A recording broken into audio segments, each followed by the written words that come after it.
lá da cidade de vocês. Agora vocês vão enterrar os corpos, dar um enterro decente para essas pessoas. E foi isso que Patton fez. Bem, como é que a Alemanha começa a perder a guerra? Quando ela invade a União Soviética. E aí, a União Soviética muda seus depósitos de armas, suas fábricas de armas para depois dos Montes Urais. E aí os alemães sofrer aquela facilidade no início da guerra, eles começam a perder milhares de russos. Vocês viram o filme, eu vejo muito filme, aquele filme Círculo de Fogo, que tem o Zaitsev, Vasily Zaitsev. Pois é, o Vasily Zaitsev, de verdade, ele é esse cara aqui, ó. Esse é o verdadeiro Vasily Zaitsev do filme, que conta uma história no filme. E aí mostra que o cara ia um com o fuzil e o outro. Se o do fuzil morresse, o de trás pegava o fuzil, botava as balas dele e atirava nos alemães. Então foi assim que os soviéticos começaram a reverter a guerra, começaram a ganhar dos alemães. Isso aqui é a Batalha de Stalingrado, que no filme mostra muito bem. Tá? Os franco-atiradores matavam muitas pessoas. O Zaitsev não foi o maior atirador da história. Foi um finlandês que matou mais de 400 russos. O cara era chamado de Morte Branca. E detalhe, esse finlandês atirava sem usar luneta. O cara marcava um cara a 300 metros sem usar luneta. Você vê o tanto que o cara era bom. Ele tinha a cara toda torta por causa de um tiro que ele tomou. Então, o rosto dele era todo torto para a direita. Né? O Zaitsev, durante a guerra, o Zaitsev é ferido no olho e ele passa a ser instrutor de sniper. Tá? E o fuzil dele, esse fuzil que está na foto aí, ele está preservado num museu na Rússia hoje. Bem, e aí vem a reviravolta, que é a Batalha de Stalingrado, os alemães perdem a batalha e aí começa a recuar. E aí vem recuando, recuando, e ocorre a maior batalha de tanques da história, até hoje. Mais de 2.000 tanques combatiam. Era tanto tanque, um do lado do outro, que formava tanta poeira e a fumaça dos tanques destruídos, que os aviões não podiam atacar porque eles não sabiam quem era o tanque inimigo e quem era o tanque do amigo. Por causa da fumaça no local e a poeira que levantava. E era assim, o tanque alemão passando do lado do tanque russo, e um não via o outro. Tamanha mistura que foi. E a partir da Batalha de Kursk, os alemães começam a recuar definitivamente. E vão perdendo, vão recuando. E aí toda a guerra ela é vencida quando tem superioridade aérea. Então os americanos começam uma campanha intensiva de bombardeio às cidades alemãs. Schweinfurt, Munique, Bremen, a cidade fabricava rolamentos, Schweinfurt. Nada funciona sem rolamentos, sem aquela esfera de bilha. Qualquer veículo tem esfera de rolamento. Os americanos começavam a bombardear as fábricas de esfera de rolamento. Só que morriam milhares de tripulantes dos aviões. Naquela época o pessoal, até hoje, tem costume de fazer desenho nos aviões. Então esse aqui tem uma bombardeira americana, tem uma boca de tubarão e, é claro, uma mulher pelada. Aí a galera gostou, né? Tinha um que estava dormindo lá no fundo e já levantou a cabeça. Pois é, era costume. Se chama nose art, arte de nariz, porque ficava sempre no nariz do avião. E os aviões, apesar de serem os aviões, eram chamados normalmente de nomes de mulheres, né? Tinham apelidos de mulheres nos aviões. Então, Fifi, vários nomes. Tem isso. Normalmente o piloto tratava o seu avião como a namorada dele, a mulher dele, né? Então ele tratava bem o avião e o avião trazia o cara de volta. Isso, igual os homens de hoje em dia que tratam os carros dele como se fosse a mulher deles, né? Os mano. Os mano gostam de tratar o carro como se fosse a mulher dele. Mas realmente tinha. Porque o cara dependia do avião para voltar para casa. Bem, como é que o Brasil entrou na guerra? O Brasil entrou na Segunda Guerra Mundial porque os submarinos alemães começaram a torpedear os navios mercantes brasileiros. Então aqui é uma lista dos navios afundados, a posição em que eles foram afundados. Teve navio brasileiro afundado nos Estados Unidos. Tá? Então, a população brasileira começava a aparecer corpo mutilado nas praias do Nordeste e viam aquilo, publicavam nos jornais, e a população brasileira começou a pedir para o Brasil entrar na guerra. E até então o governo brasileiro ficava naquela dúvida, entrava do lado dos alemães ou do lado dos americanos. Tanto que pouco antes da Segunda Guerra Mundial começar, o Brasil fez um contrato imenso, até hoje é o maior contrato de armamento que o Brasil já fez na sua história. Com a Alemanha ele fez esse contrato, ia chegar tanques, fuzis. Eu tirei guarda na PM aqui do Gama usando fuzil alemão da Segunda Guerra Mundial. Foi comprado por esse acordo. A PM usava esses fuzis aqui para guarda. Então, é um fuzil Mauser. Então o que acontece? O Brasil estava naquela, em cima do muro. Ou ele entra para o lado dos alemães ou ele entra para o lado dos aliados. Só que aí os submarinos alemães começaram a afundar os navios brasileiros. E a população começou a não gostar. Claro que há uma teoria da conspiração que fala que na verdade era submarino americano que afundou o navio brasileiro para forçar o Brasil a entrar do lado dos aliados. Eu não acredito muito nisso não. Bem, como é que o Brasil participou? Na Itália, tá? Nessa região do litoral, até a entrada subida pela Itália no Vale do Pó.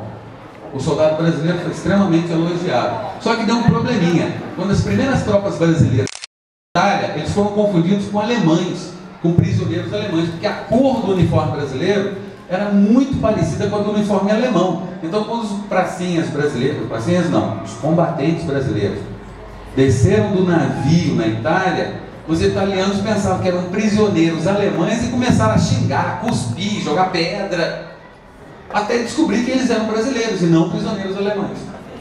Tá? Então, foi, e o Brasil começou a participar de missões de reconhecimento, em missões de combate, não usou tanques, usou carros de reconhecimento, e o soldado brasileiro mostrou o seu valor, porque ele combatia sempre com honra, nem sempre, né, mas combatia com honra. Tá certo que o outro matou um alemão usando navalha de barbeiro, tá? Isso é crime de guerra, não pode. Você pode matar com uma baioneta, mas você não pode usar navalha de barbeiro. E aí, combateu e tal. Agora imagina, você pega um nordestino, lá do interior do Ceará, manda ele para a Europa para combater com os alemães no inverno de neve. A coisa não prestou, né? Os brasileiros começaram a passar tanto frio que eles pegavam os uniformes dos americanos e começaram a usar os uniformes americanos. E não o uniforme brasileiro, mesmo que o Brasil foi para a Itália. Por quê? Porque senão eles morriam de frio. E aí começaram a lutar muito. Mandou também aviões, os pilotos brasileiros, né, que lutaram na Itália. O último piloto brasileiro que lutou na Itália morreu no ano passado. Tá? Nós não temos vivos hoje em dia pilotos que lutaram na Itália. Você pode ir no Museu Aeroespacial do Rio de Janeiro, você vai ver o P-47, inclusive pintado como, se não me engano, é o D5 mesmo, só que preservado no museu. Tá? Esse avião tinha vários apelidos: Chaleira, Juggernaut, Trambolho, Trozoba.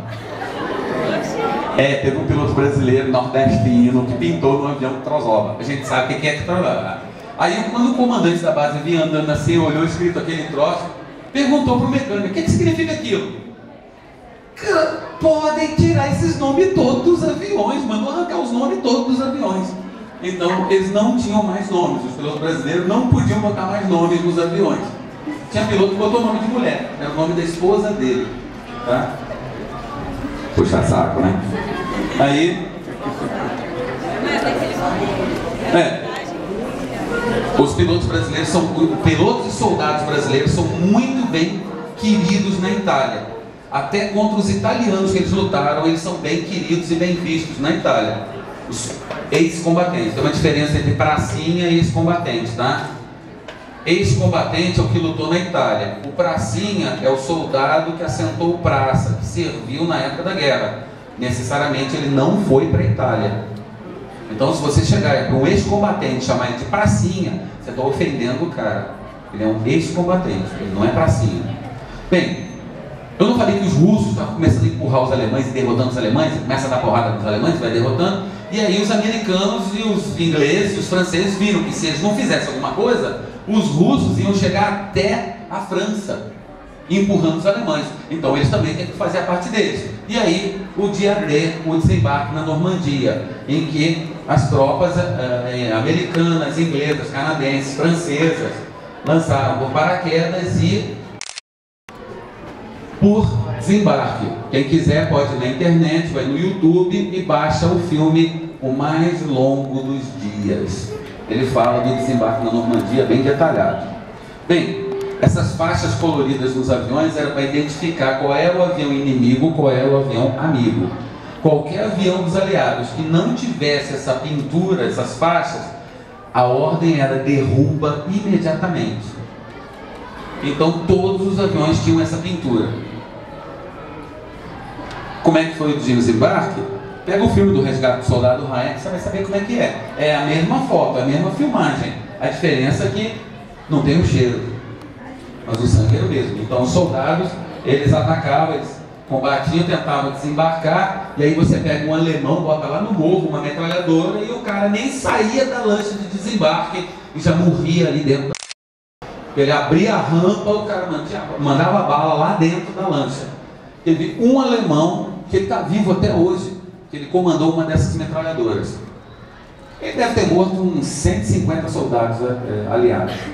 E hoje ele conversa de igual para igual, como se fosse amigo, com os soldados com quem ele lutou, contra quem ele lutou. Ele inclusive participa da comemoração do dia D lá na França, tá? Que também a cada dia está diminuindo o número de soldados. Por exemplo, da Primeira Guerra Mundial, já tem uns 10 anos que não tem mais nenhum sobrevivente da Primeira Guerra Mundial, nenhum soldado que lutou, de nenhum país. E na própria Europa já está desaparecendo os soldados, porque você vê, já tem 70 anos da Segunda Guerra. O cara tinha em média 18, 19 anos, 88 anos de idade, então todos já estão sumindo. O padre Estevão, que celebrava a missa na São Sebastião, ele serviu a Segunda Guerra Mundial, né? Então, quando assim que ele saiu da guerra, ele deixou, né, e foi para ser padre. E veio embora, e essa simpatia que a Itália tinha pelo Brasil, ele veio embora para o Brasil. É tanto que ele ficou velho e não quis voltar para a Itália mais. Bom, seguinte, a família da minha esposa é de espanhóis. E os tios da minha esposa, todos irmãos, vieram da Espanha para cá logo depois da Guerra Civil Espanhola. E dentre eles veio um amigo. Esse amigo eu conheci. Ele era de uma igreja, ele nunca tinha casado, nunca tinha tido filhos. Por quê? Na Guerra Civil Espanhola não se fazia prisioneiros. O cara era capturado, ele ia para a parede. E esse cara, ele e a patrulha chegam numa cabana durante o inverno, com neve, e eles encontram uma moça que tinha sido violentada, estuprada, machucada pela patrulha do governo que tinha passado ali naquela cabana. Não tinha comida, remédio nem para eles. E eles fizeram uma vaquinha não. Vamos ver quem é que vai matar a garota. Palitinho. E o cara foi o sorteado. Eu soube dessa história porque um dos irmãos, um dos tios da minha esposa, me contou. O cara baixou a moça e deu um tiro na cabeça dela. Ele nunca se casou, ele nunca teve filhos, ele nunca mais se relacionou com mulher nenhuma. E era um dos padres lá de uma igreja que veio da Europa para cá, lá na Zanotti. Mas ele nunca mais quis saber de relacionamento humano. Com ele era complicado, eu conversava pouca coisa com ele. Ele era sempre caladão, fechado. Então, quando eu mostrei cenas da Primeira Guerra, que o pior ferimento não é o físico, é o mental, é verdade. Conheci vários casos de guerra do Vietnã, Segunda Guerra. Imagina você casar com um cara que durante os primeiros 6 meses do casamento ele dorme com uma pistola 45 na mão. A mulher, para se virar na cama, ela tinha que se virar muito com calma. Por quê?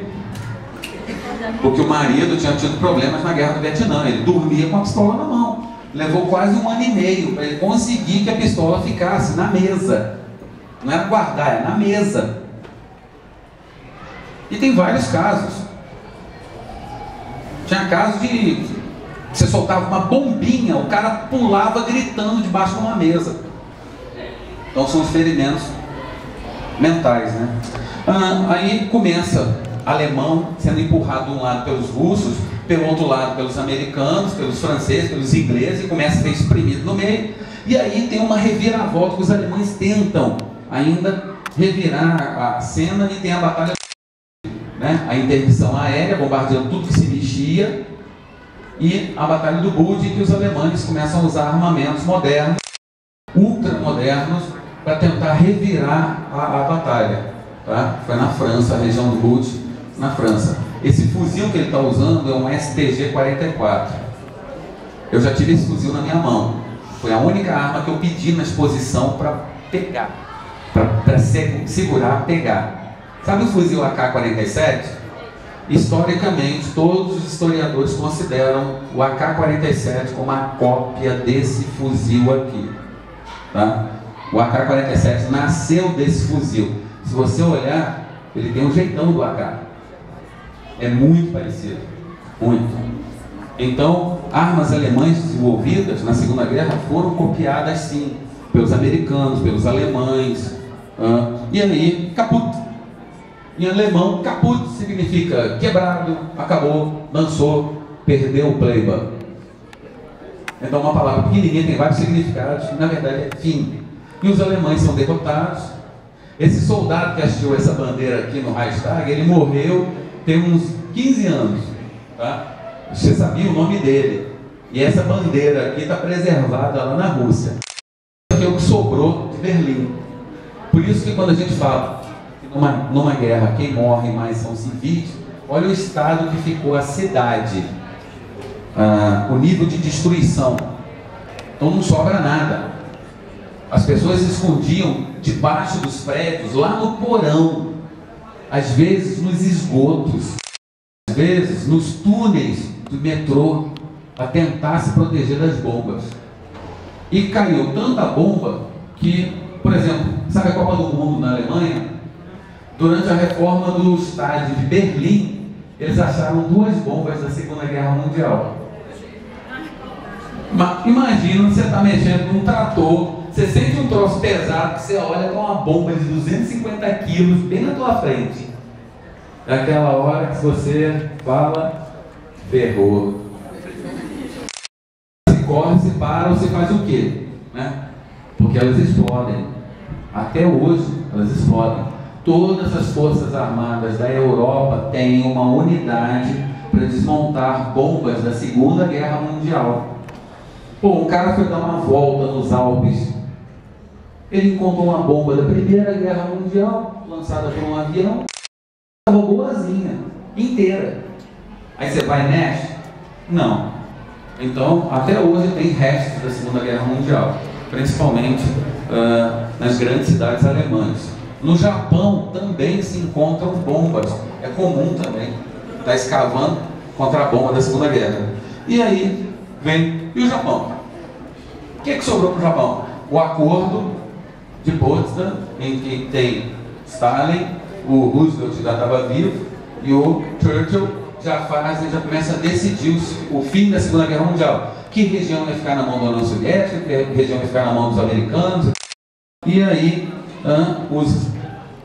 essa área da expansão japonesa, eles começam a atacar ilha por ilha. Os americanos usam duas táticas. Eles vão pelo mar, conquistando ilha por ilha, ou eles vão seguindo as grandes ilhas por terra e derrotando os japoneses. A maioria, porque era uma briga entre o general MacArthur, que era do exército, querendo que fosse pelo continente, e o almirante Nimitz, que era da marinha americana,